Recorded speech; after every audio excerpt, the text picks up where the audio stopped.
Welcome back. So we're into Module 2. Pierre Roman and I That's here right. today. In Studio A. Studio A. A. That's the running joke today. So what's up next is we're talking about what's new in Windows 10 management and the Windows Store.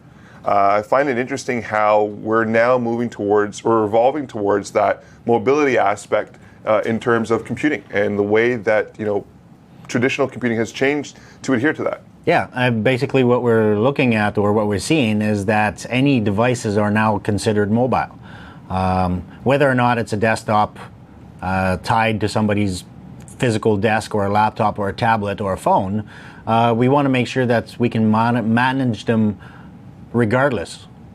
So part of that, it's the way we work is evolving, right? It's no longer a 9-to-5 society. I know, people of Pierre's age would be sliding down the dinosaur's back at 5 o'clock, throw it in there, and that's it, and you're done for the day, right? Yabba dabba doo, going home. But connectivity now means that, you're connected at all times. You always have access to information at your fingertips. We blend work and personal life now. And so to adhere to that, businesses have to be fluid to support that. Yeah, in Module 5, actually, when we talk about blending personal and work business, in Module 5, we'll talk about that in terms, basically, using containers to avoid painting yourself into a corner. Yep. So in terms of management choices, right, the traditional choices are still in play. You're still working with existing infrastructure. You're still being supported group policy and WMI. But now what happens in terms of this whole mobilization evolution is the fact that you now have advanced MDM support, which we talked about in the previous module.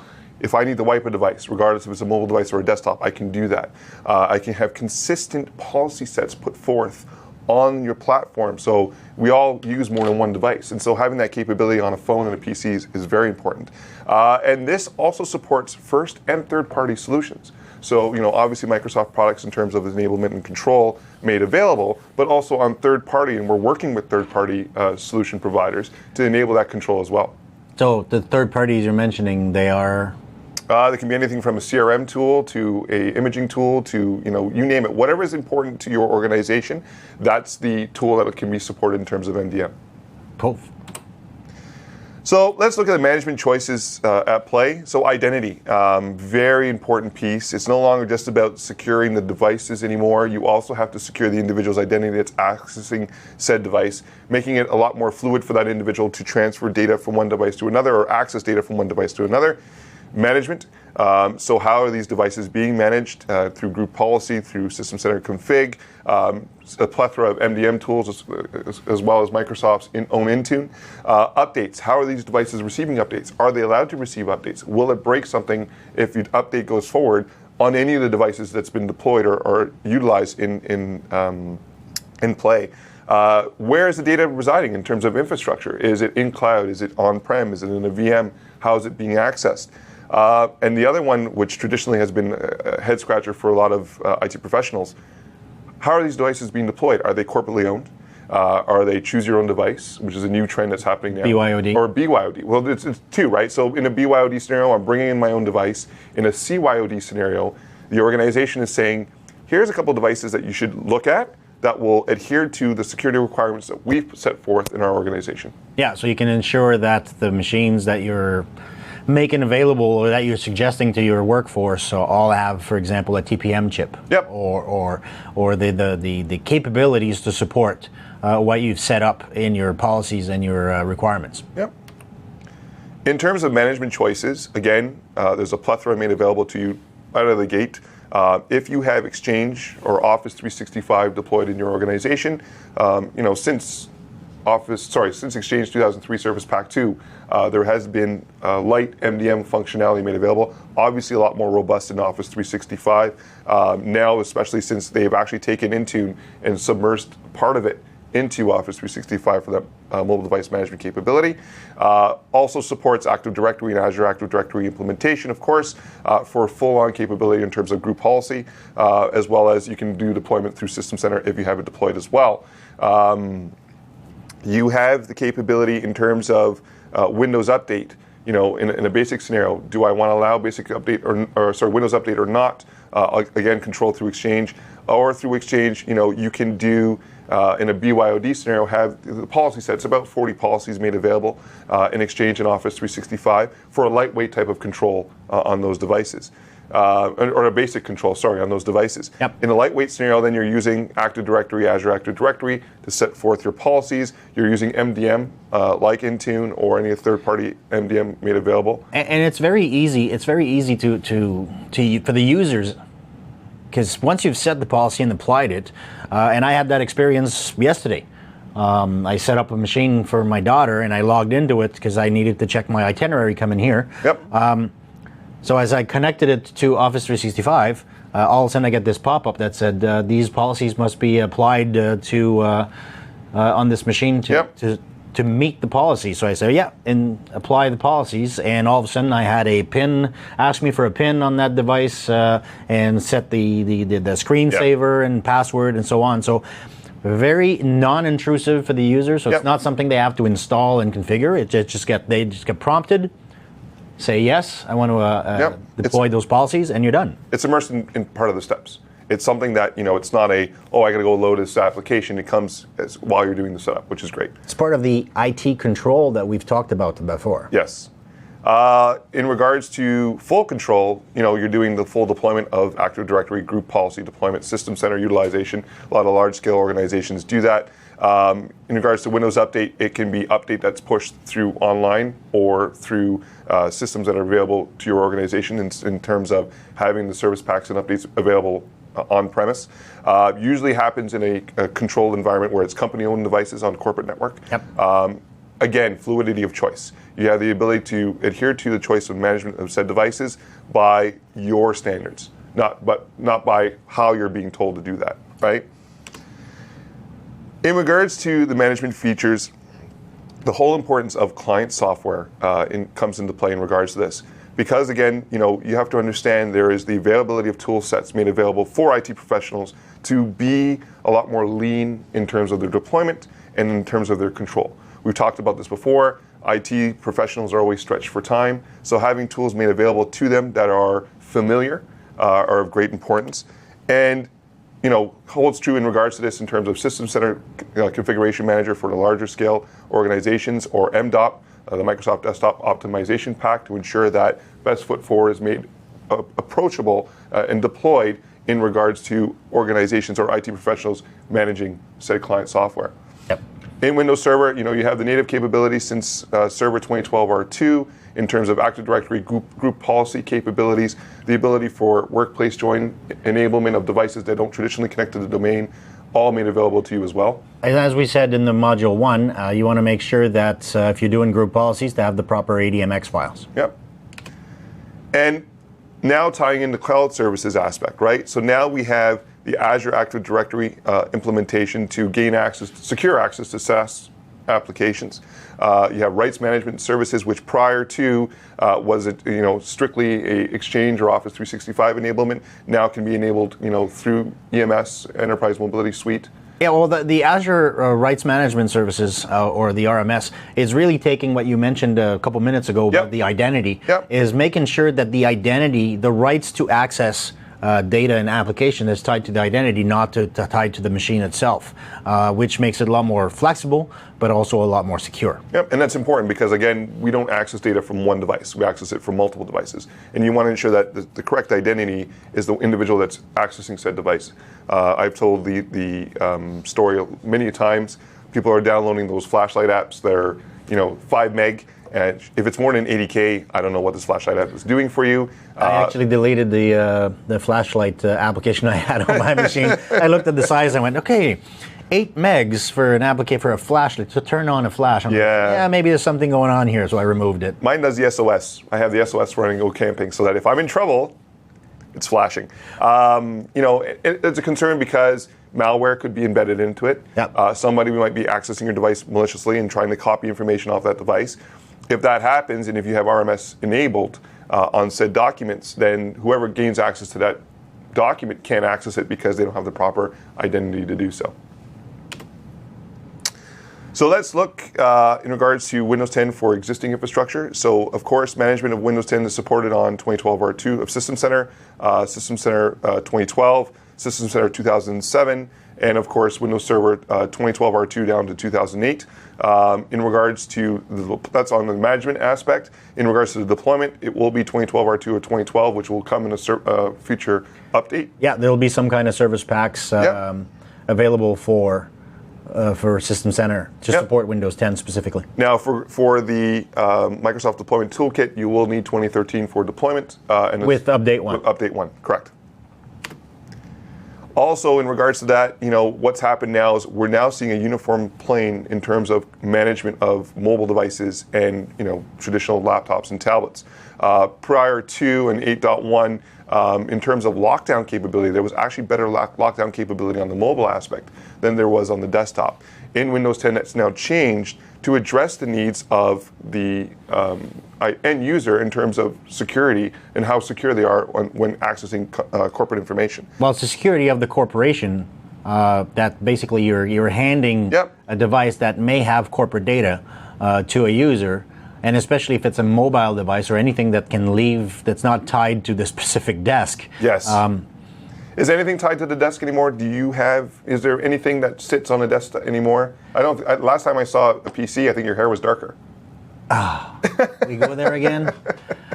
Yes, I do have some PCs, some big 24-inch all-in-ones in my house, in my lab. So yes, tied to the PC, tied to the desk still exists, and especially in enterprises where a reception area or anything like that is typically more still desktop rather than laptops. And what's great is that control now that was available on the mobile side is now available on the desktop side, and it's a one fell swoop in terms of encrypting and securing said data. Yep. So let's look at MDM in terms of Windows 10 specifically. A lot more consistency, in terms of deployment of said policies made available in regards to how the data is being managed on said device. And we've talked about this before. It's no longer just a desktop. We're also looking at mobile devices, and now we're looking at IoT. What's interesting, I actually brought my Raspberry Pi with me. So here it is here. Can run Windows 10 on this device. Can be fully managed via MDM on this device, which is really cool. Prior to, it was a standalone unit, and there was always a question of security. Yep. And now that I can run Windows 10 on this and have the functionality to actually manage who gains access to this data, that's important because the fact that, what about if this is information that was in terms of infrastructure in somebody's city, the levees in terms of water, or the drawbridges in terms of how many times they open or close. We don't want to have people accessing that information. They may have malicious intent. So controlling that and ensuring that specific identities gain access to said data, very important. Again, full wipe capability. So, and if an IoT device or that supports Windows 10 or a mobile device or a desktop comes into a situation where somebody's stolen a laptop. Or forgot it at a restaurant. Which I did last night. Yes, thanks for reminding everybody again. Stop talking about my age, I'll stop talking about that one. It's okay, we're going to have a fun 8 sessions. You have that scenario that if that happens, I can actually kill the device and wipe it to factory default, and all the information is now gone. Yes. So in terms of identity choices, again, you do have choice. You don't have to have just your Active Directory implementation. You can, if that's something that you need, and you can only have Active Directory on-premise, 100%. If you are able to take advantage of the cloud and deploy an Azure Active Directory implementation, huge benefit in terms of SaaS manageability, in terms of discovery as well. You can use both in conjunction, right? Of course, you can do it in a sync or a federated model. Windows 10 leverages both seamlessly. And what's great is, Windows 10 as a client is going to be native to Azure Active Directory in terms of implementation for supporting it. So in regards to those identity choices, again, you have choice. You don't have to deploy one or the other. You can deploy both if you do choose to do so. However, if you can't have that capability, you can have the situation where, I just have my on-prem Active Directory implementation and away I go. I can have the Azure Active Directory implementation made available to secure my identity of my end users as well. In that scenario, you can have it again in a synced or federated methodology for said deployment. In a BYOD scenario, You may not even manage the individual's identity. You may just have the device registration made available in terms of certificate on AD to allow said device to connect to the domain. So you're turning an untrusted device into a machine or a device that is known to Active Directory and with specific policies applied to it based on that. Correct, and it would only those certificate. policies would only pertain to the data specific to the organization. That's right. So you're not end up wiping everybody's favorite cat videos on their machines when you're trying only to wipe your latest fiscal report or something like that. Are cat videos a big thing? Apparently there are. Oh, okay. Didn't know. There you go. I'm watching the Minecraft videos on. Okay. In terms of choice, again, very important to your organization that you have that choice. As mentioned before, single sign-on capabilities to SaaS applications, whether they're allowed to be used or not. And we've run into scenarios where, in terms of social media, you're not allowed to tweet while you're at work. You can have that blocked in terms of in utilizing Azure Active Directory in a federated or sync model to disallow during corporate hours that access. Yeah, and that will come into play when we in Module 5, I believe, this morning when we talk about container, because leaks or data leaks are typically accidental. Yes. So somebody tweets something or takes cuts and pastes information from a document that is secure to a document that is saved in OneDrive or to save in Dropbox or saved somewhere that may not be under your corporation's control. So that's very important. So in regards to your Active Directory, your Azure Active Directory deployment, again, you have choice in terms of the way that you deploy, whether in a federated model where you would use your Azure Active Directory as a gateway to your on-prem, or in a synchronized model where you're actually synchronizing objects into the cloud. Yeah, and the difference between sync and federation, federation is when you want the authentication to be performed at on-prem. Yes. So your Active Directory federated, Azure Active Directory federated will redirect the authentication to your on-prem or to your federation server. Yes. To allow that. If you're complete synced with the password hash and everything, then the authentication happens in Azure. So again, more control and more flexibility into how you want to do it, depending on how you want to handle that. Correct. And then that advantage when you have that type of identity management, again, SaaS applications, whether to restrict or whether to enable said access. And what's great is when that individual leaves the organization or should leave the organization, then you can actually disallow access to said SaaS application, which before was always a challenge. If you didn't have a complete listing of what that individual had access to, that individual may still have access to that information after they left the organization. The biggest aspect in all this is the one pane of glass in terms of management, and that's huge. I've come from a lot of MDMs prior to, and I've trained on them, and it's interesting how the amount of hops and the amount of steps and the amount of consoles that you have to go through to manage your deployment. Log on to console A to manage device, mobile device. Log on to console B to manage on-premise device. Log on to console C to manage the users. In the realm of ubiquitous computing and the fact that now you're accessing information from a plethora of devices, it only made sense that the back-end control mechanism and availability then also too evolved into a scenario where it's one pane of glass that manages all. Been playing with Intune for the last 2 years now. Phenomenal solution in terms of that capability. And that also takes into consideration your iOS and Android devices as well. It's not just the Microsoft devices, it's all up, made available. And you'll see additional functionality in regards to that coming soon. In terms of group policy, there are a lot of new policies made available in Windows 10. The same ones from 7 will come over to 10, but however, 10 will have additional functionality around the Edge browser, around the start screen, and we mentioned this in the first module in terms of I don't want to have the tiles, or I want to have the tiles in a specific format, and I don't want them to be changed, made available, and you will see further evolution of this as well. Or if I want to have access to the store or not have access to the store from a corporate device. Correct. Also, fully supported in Windows 10 is the Microsoft Desktop Optimization Pack. Will be available at the general availability of Windows 10 with updates for AppV, UEV, MBAM, Dart, and AGPM made available for Windows 10 deployment. So that's application virtualization, Yep. user experience virtualization, Microsoft BitLocker administration modules, diagnostic and remote troubleshooting capabilities, and advanced group policy management. Because we love our acronyms so much, I figured I was I'd gonna set say, that up there. That's awesome. However, if you have MDOP or if you want MDOP, talk to your reseller or your account managers, because MDOP is available through software assurance only, I believe. So make sure to check that. But it's huge amounts of value and headache-saving tools for you. So let's look at the store now in regards to enterprise, and that's always been a question mark in terms of, well, it's great, you have this app store now.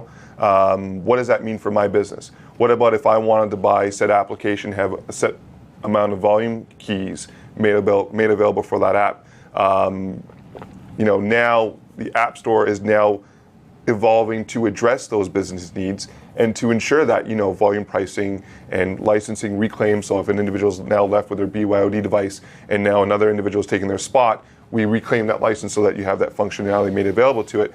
In essence, you would have your own company store online made available for organizations to deploy said apps. Yeah, because in most cases, the licenses on the store are tied to the user, not Yep. to the machine. So you got to be careful with that. Yep. So now, in regards to that, in terms of the one store capability, right? So at 8.1, you had modern apps, and you'd have them signed with MSA, and you'd have MSA? Microsoft Service Level Agreement. No. Microsoft accounts. Oh, there you go. Microsoft accounts. Thank you. We love our acronyms. You do don't love we? our acronyms. You're the acronym guru. You should build a Wikipedia on just you. There is an online dictionary. Oh, there you go. Didn't know that. I thought there was one just for Canadianism. A? Pay with a credit card, pay with a gift card, all types of, mobile operator, which is pretty interesting now that you can actually bill to your mobile operator account, which can include your tablet if it has a SIM card in it as well. Don't tell my kids. Right? MDM driven, so you can actually drive what applications are being pushed down to the device, or what applications are made available to the end user to choose which apps they want to load on their device. Yep. That's a huge advantage as well. Side load of business apps. I don't have to have the app in store. I can have the app on-prem and have it pushed to the device. Yeah, but the app on-prem push to the device requires a side-loading key. Correct. So there's work that you have to be done ahead of time in order to support and make that available. Yep. So in the one store scenario, it's an interesting premise in terms of what we're now doing for the set applications. Modern apps have now become universal apps.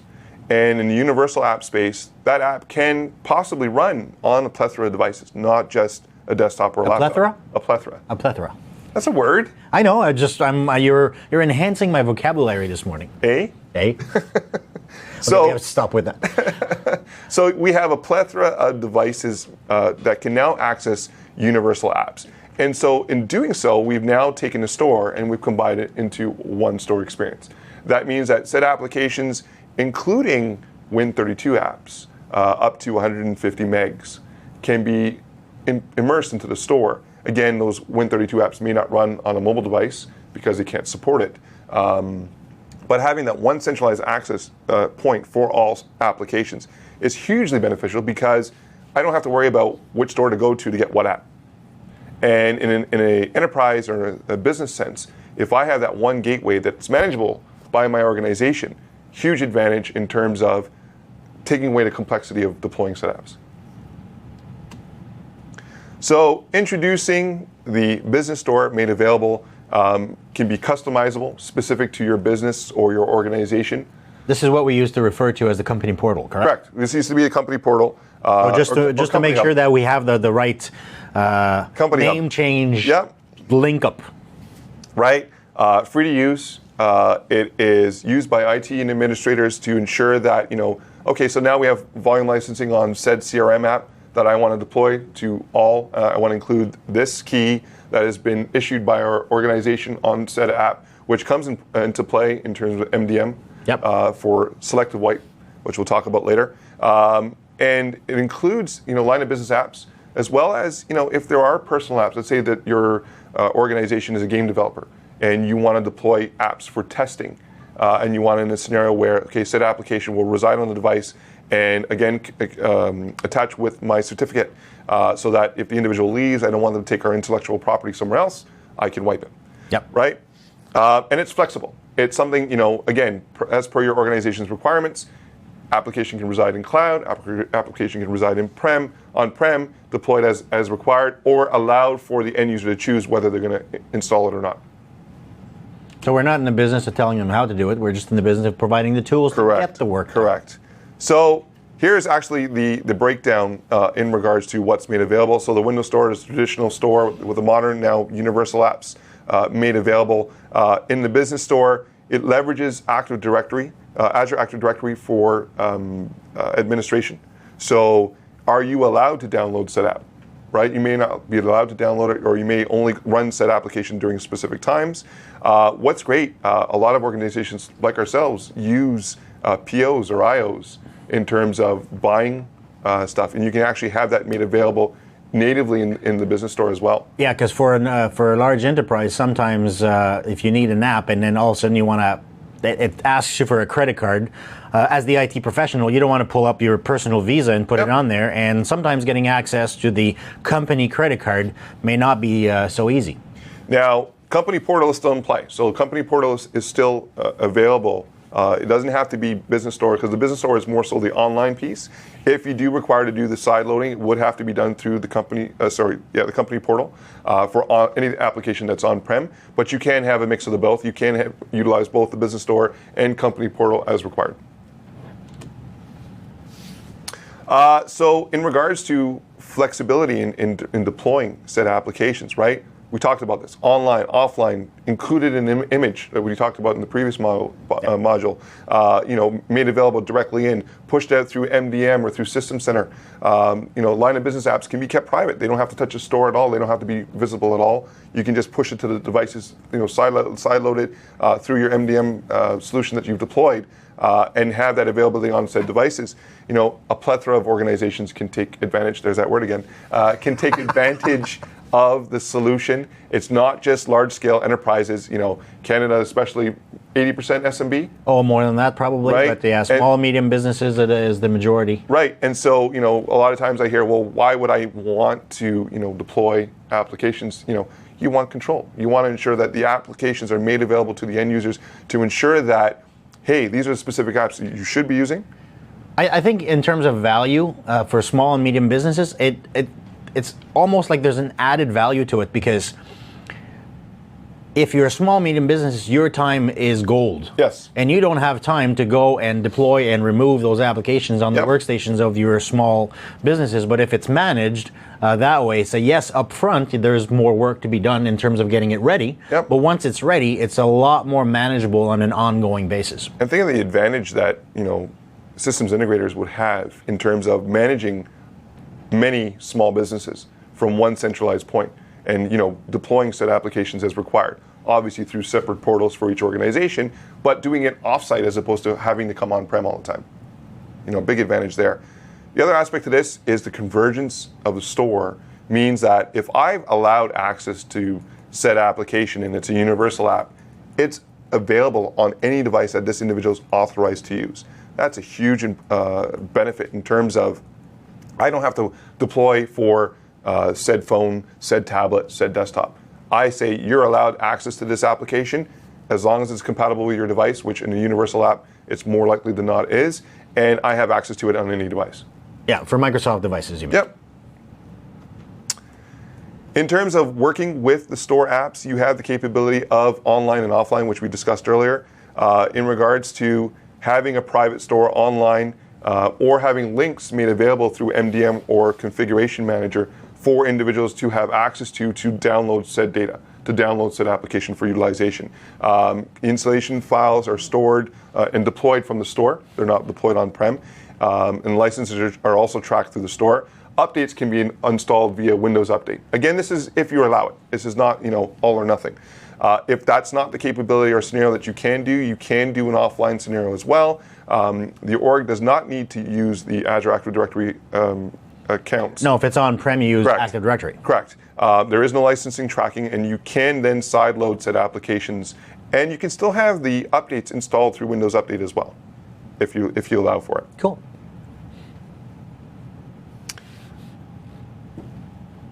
So, to get started, very simple.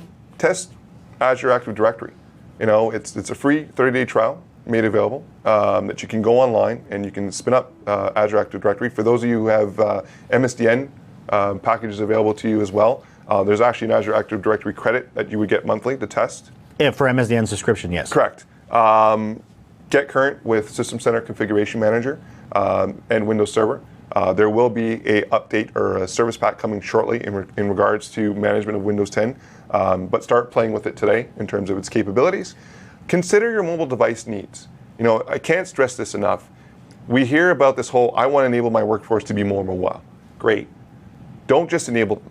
Make sure it's part of a process. Make sure it's not just a bolt-on to your organization. If it's just a bolt-on, it's not going to be an advantage to your organization. Make sure it adheres to current processes and it addresses how to benefit or make better existing processes. Yeah, because we want to make sure that we provide the tools and provide the capabilities. We want to retain some control in terms of security and compliance, but we don't want to make it so tight that we end up with a shadow IT. Correct. So. Also consider, you know, a scenario-based management. That's the whole aspect of securing an individual's identity, as opposed to I have to lock down this device, I have to lock down this device.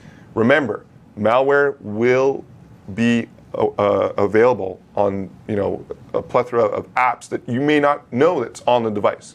So you want to ensure that the information that's stored on that device is secured by your locking key, not just the device itself being secure. Because once malware gets on the device, and it happens, it's, you know, there is no 100% foolproof way to disallow this from happening. You can minimize and mitigate the risks, but Yep. you can't remove the risk completely. Correct. So in those scenarios, you have to look at it more of a scenario-based management capability where your security of the device and applications and data all hinge or hinged on your identity management aspect.